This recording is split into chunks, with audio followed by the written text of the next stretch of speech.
Hey guys, welcome back to another episode of Hype RC. Today on the channel we have the new all-plastic isokinetic axle housings from MEUS. These come fully assembled. Looks like we got another bag of goodies in here as well. It also looks like they've gone to a standard servo mount bolt pattern. So that means our TORQ MLS-1022 servo should mount up to these. So I really want to get these put on my comp rig. So let's get over to the bench and see what comes out of the bag.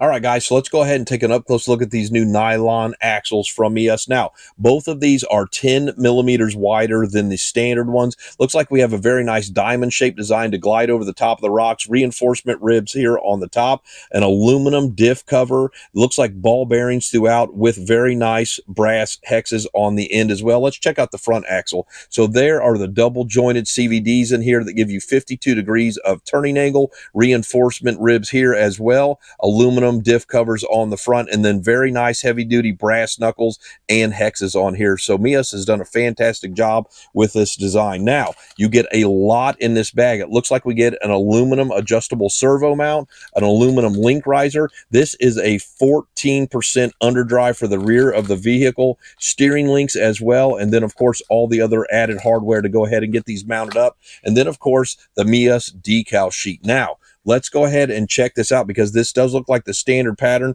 So this is my TORQ MLS-1022 mountless servo, which mounts directly on top of the axle. And yes, those holes do line up. So I'm super excited to get these installed on my comp rig. So I'm going to go ahead and get these put on and we'll take a look at them on the rig itself. So I've already got the rear axles installed, but before we put the front one in, I want to show you guys how beefy this MEUS setup really is. So on the left side, we have the standard SCX24 nylon axle with all the Injora brass. So we have the brass diff cover and the brass knuckles and their steering links, and we are sitting at 47 grams. On the right side, we have the new MEUS isokinetic nylon axles, and they are sitting at 68.7 grams. So we are gaining 21 grams. So on this, we have a brass diff cover, the brass steering knuckles, and on here we have just a aluminum diff cover with these big beefy brass knuckles on here. You can really see a major difference in what they've done here, and we're getting a wider set of axles as well with this diamond shape, which is going to really glide over the top of the rocks very smooth, plus a huge weight benefit to the MEUS. So that really is going to help us get to the 60-40 weight bias that we want for our comp rig. I'm going to go ahead and get these installed now.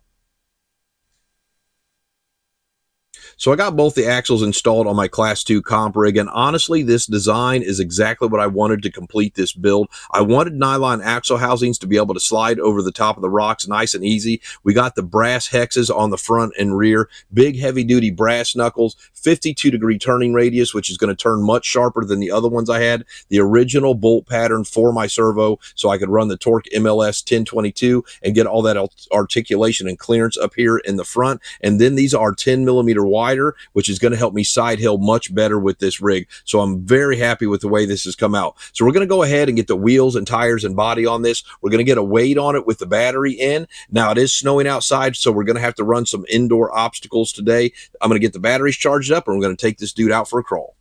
Now that we've got everything put back together, we've got our rig on the scales, and we are sitting at 58% to 42%. So those extra 21 grams of brass on the front of this really helped us get a lot closer to the 60-40 ratio we're looking for. The weather's actually supposed to clear up in the next couple days, so I think we're going to go ahead and wait, and we're going to get this dude out on the rocks.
All right, guys, I'm glad we waited a few extra days to get this rig out on the rocks. The indoor obstacles that I have are challenging, but nothing really tests the limits of the rig like those two rock courses. So let's go over the pros and the cons of these new MEUS Nylon isokinetic axles. The biggest pro is absolutely the 52-degree turning angle. You can get out of a tight spot just by being able to turn the front wheels that far. Next is the aluminum servo mount that comes with this. It is adjustable. If you like a particular brand of servo, you can really place that where it needs to be to have clearance for that. Now, I'm very glad that they went with the original bolt pattern. I'm a huge fan of the TORQ MLS-1022 servo. It does not need a mounting bracket and gives you a lot of extra clearance on those rails and a lot of articulation on the front of your vehicle. Next is the aluminum riser on the back. It has 7 locations for those rear links, and you can really fine tune that in to adjust it and get your rig running just right. Next is the fact that these come with all ball bearings throughout and those big beefy brass knuckles. So you can see on the scales, we got a 58% front forward biased on this.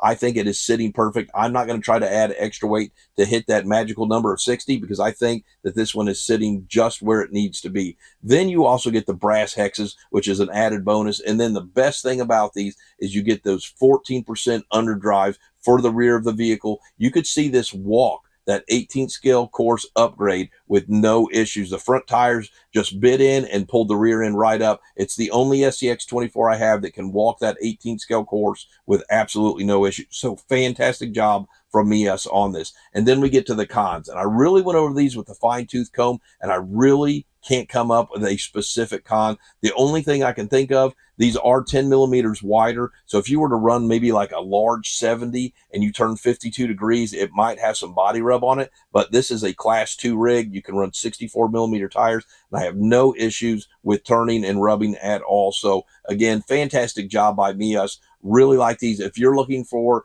a good set of nylon axles that are going to slide over the top of the rocks and not get hung up like the aluminum ones do, this is the set that you need to take a look at. So don't forget to support your local hobby shops. Bash, crawl, drift, repeat. Hit that subscribe and like button for me and ring the bell so you can catch my next video. We'll see you next time.